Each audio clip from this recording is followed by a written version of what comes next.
बस बहुत हो गया, अब तो बहुत ज्यादा हो गया। ये प्रोसिक्यूटर मेरी बर्दाश्त से बाहर है। अब हमारे हर काम में टांग अड़ा रहा है, हर मामले में ये अपनी टांग घुसा रहा है। कुछ करना होगा इसका। अगर हम अपना काम ठीक से करना चाहते हैं तो पहले इसे रास्ते से हटाना होगा। ये बोगम अब हमारे हर काम में रुकावट बन रहा है। पहले इसे रास्ते से हटाओ, फिर ही सब ठीक होगा। इतना हाइपर होने की जरूरत नहीं है शुगा। इस तरह से हम किसी भी मसले को हल नहीं कर सकते हैं। जल्दबाजी में हम सिर्फ अपना ही नुकसान करेंगे। हमें पहले ठीक से सोचना समझना होगा कि हम गलती कहाँ कर रहे हैं, फिर ही हमें इस बारे में कुछ सोचना होगा, समझे तुम? शुगा बिल्कुल ठीक कह रहा है नामजन भाई। ये बोगम अब बर्दाश्त से बाहर हो रहा है। हमारे हर काम में रुकावट बन रहा है ये। और कल तो हद ही हो गई। उसने खुद मुझे कॉल करके कहा कि वो बहुत जल्द दुनिया के सामने मुझे बेनकाब कर देगा। बहुत जल्द दुनिया जान जाएगी कि जेके कौन है।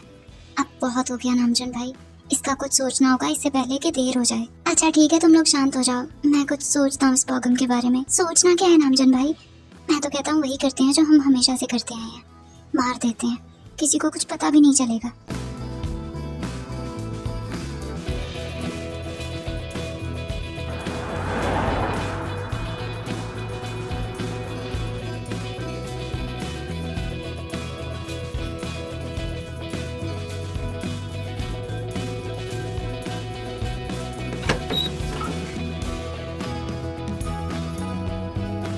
ये जिमिन कहाँ चली गई? होना तो उसे इस वक्त रूम में ही चाहिए। पता नहीं कहाँ चली गई है वो। जिमिन, जिमिन, आ गए आप? मैं कब से आप ही का इंतजार कर रही थी। कब आए पता ही नहीं चला। जिमिन, तुम मेरी स्टडी में क्या कर रही थी? क्या ही कर सकती हूँ मैं, सिवाय उस गंद को निकालने की कोशिश की जो आपने स्टडी में डाल रखा है। आपका स्टडी रूम इतना गंदा है जंको कि आप वहाँ अगर कोई चीज़ गुम हो जाए तो ढूंढ ही नहीं सकते। कैसे काम करते हैं आप वहाँ बैठ के? मेरी बात सुनो जिमिन, मैं तुम्हें बहुत प्यार से समझा रहा हूँ। आज के बाद तुम मेरे स्टडी रूम में हरगिज़ नहीं जाओगी, खासकर तब तो बिल्कुल भी नहीं जब मैं घर पर ना हूँ, समझी? जंकक, मैं तो बस आपकी हेल्प करने की कोशिश कर रही थी। मैं तो बस सफाई करने गई थी। कसम से मैंने किसी चीज को हाथ नहीं लगाया। मैं जानता हूँ मेरी जान, तुम कुछ गलत नहीं करने गई थी, मगर वहाँ बहुत इंपॉर्टेंट फाइल्स हैं। वहाँ बहुत सारी ऐसी फाइल्स हैं जिनकी कोई कॉपी नहीं है, और मैं नहीं चाहता कि उनमें से कोई भी आगे पीछे हो जाए और मैं तुम पर गुस्सा करूँ। समझ रही है ना तुम मैं क्या कह रहा हूँ? अच्छा बाबा ठीक है, अगर आपको नहीं पसंद तो आज के बाद नहीं जाती आपके स्टडी रूम में मैं। आप खुश हैं? और जाएं जाकर फ्रेश होकर आएं। मैं खाना गर्म करती हूँ, फिर एक साथ खाना खाते हैं। नहीं तुम खाना रहने दो, मुझे थोड़ी देर तक एक बिजनेस मीटिंग के लिए नामजन भाई के साथ जापान के लिए निकलना है। मेरे पास इतना टाइम नहीं है। मैं फ्रेश होकर आता हूँ, तुम बस एक कप चाय बना दो, मैं बस चाय पीऊंगा। जाओ। क्या? एक और मीटिंग?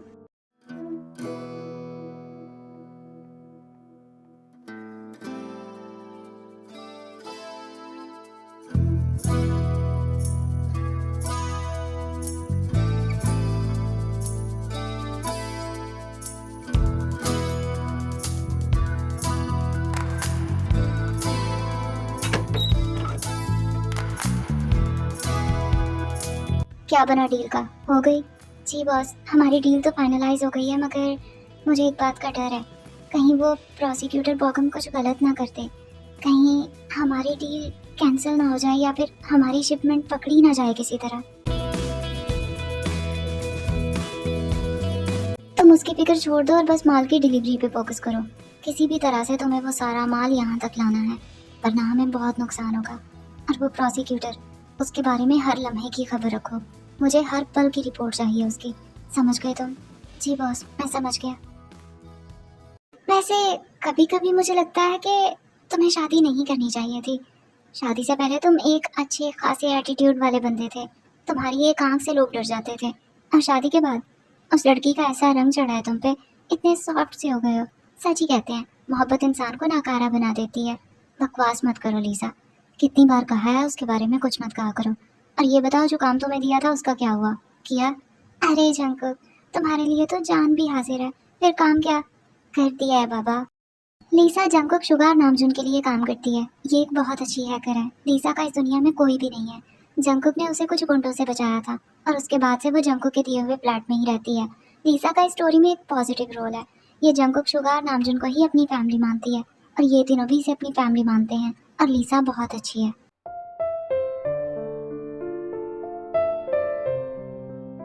खुद तो चले जाते हैं और मुझे यहाँ बोर होने के लिए छोड़ जाते हैं। क्या करूँ? जिंदी को कॉल करती हूँ। हेलो जिंदी, कैसी हैं आप? अरे मेरी जान, मैं तो बिल्कुल ठीक हूँ। तुम बताओ, तुम कैसी हो? और सब खैरियत है ना? तुमने इस वक्त कॉल की, तुम्हारी तबीयत तो ठीक है ना जिमिन? जी दी, मैं बिल्कुल ठीक हूँ। बस मैं बोर हो रही थी, वो जंको घर पर नहीं है ना, तो मैं सोच रही थी कि अगर आप यहाँ आ जाती, मेरे पास रात रुक जाती तो क्या ऐसा। अरे Jimin, I am so sorry मेरी जान। अगर तुम पहले बोलती तो हो सकता है मैं आ जाती, मगर अब तो मैं जूनी के साथ डेट पर जा रही हूँ। आई एम सो सॉरी मेरी जान, लेकिन अगर इम्पोर्टेंट है तो। क्या? नहीं दी, ऐसी कोई बात नहीं है। मुझे नहीं पता था कि आप नामचंद भाई के साथ जा रही हैं। कोई बात नहीं, आप चली जाएं, हम कल मिलते हैं। अच्छा ठीक है मेरी जान, अपना बहुत सारा ख्याल रखना। हम कल मिलेंगे, ठीक है? मैं सुबह आऊँगी वहाँ। जी ठीक है। जंकुक ने तो कहा था कि नामचंद भाई उनके साथ होंगे, मगर वो तो यहाँ जिंदी के साथ है। लगता है मेरा बच्चा मेरे फ़ोन का इंतज़ार ही कर रहा था। क्या ऐसी बात है? सच में मैं आपके फ़ोन का इंतज़ार कर रही थी। और बताएं, मीटिंग कैसी हुई? खाना खाया आपने? और नामचंद भाई कैसे हैं? मीटिंग भी बहुत अच्छी हुई। और नामचंद भाई? हाँ, वो भी मेरे साथ ही हैं, ठीक हैं। बस अभी किसी ज़रूरी काम से बाहर गए हैं, थोड़ी देर तक आ जाएंगे वो। तुम बताओ? चंको, खाना रेडी हो गया है, जल्दी से आकर खा लो। अगर ठंडा हो गया तो फिर मैं दोबारा गर्म नहीं करूँगी तुम्हारे लिए। आप जाकर खाना खा लें, हम बाद में बात करेंगे। जंकुक ने मुझसे झूठ क्यों बोला? नामचंद भाई उनके साथ नहीं है। और वो लड़की?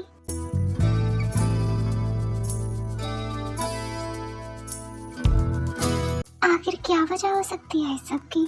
जंकुक झूठ क्यों बोल रहे हैं मुझसे? और वो लड़की कौन थी?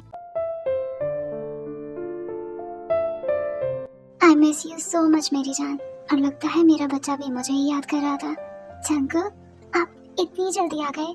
आप तो 2 दिन बाद आने वाले थे ना, फिर यूं अचानक से? क्योंकि मैं अपनी जान को बहुत मिस कर रहा था। काम जल्दी खत्म हो गया था, इसलिए सोचा कि यहाँ बैठकर वक्त ज़ाया करने से बेहतर है मैं अपने बच्चे के पास चला जाऊँ और उसके साथ टाइम स्पेंड करूँ। अच्छा किया आपने। चलें आप फ्रेश होकर आएं, मैं खाना लगाती हूँ।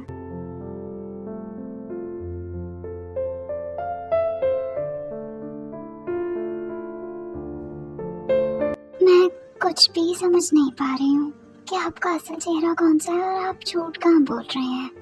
मुझे लगता है मुझे सबके बारे में इतना नहीं सोचना चाहिए। मैं खामखा उन पर शक कर रही हूँ। वो लड़की कोई बिजनेस पार्टनर या कोई क्लाइंट भी तो हो सकती है ना। वो मुझसे इतना प्यार करती हैं और मैं उन पर शक कर रही हूँ। पागल हूँ मैं। फिर जिमिन इन सारी बातों को अपने दिमाग से निकालते हुए जंको का बैग खोलकर उसके सामान को वापस सेट करने लगती है।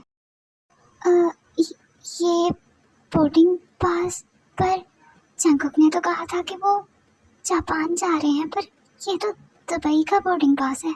इसका मतलब है वो। जिमिन उन सारे डॉक्यूमेंट्स को उठाती है और किसी से मिलने चली जाती है और इस बारे में किसी को कुछ पता नहीं होता। हाय ब्यूटीफुल, क्या बात है, बहुत दिनों बाद मुझे मिलने के लिए बुलाया। याद आ रही थी क्या? बकवास बंद करो। और ये लो, ये कुछ डॉक्यूमेंट्स हैं, मुझे इनके बारे में सारी इन्फॉर्मेशन चाहिए। ओह, तो ये बात है।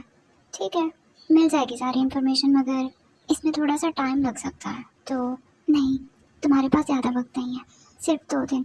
मुझे इन 2 दिनों में सारी इन्फॉर्मेशन चाहिए, समझे? ओके ठीक है, हो जाएगा।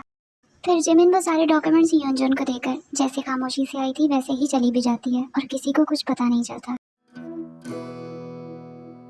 तुम्हारी हिम्मत भी कैसे हुई मेरे ऑफिस में आने की? निकलो यहाँ से। अरे क्या कर रहे हैं मिस्टर जॉन? कोई घर आए मेहमान से इस तरह से बात करता है? कितनी गलत बात है ना। और फिर एक पुलिस ऑफिसर से।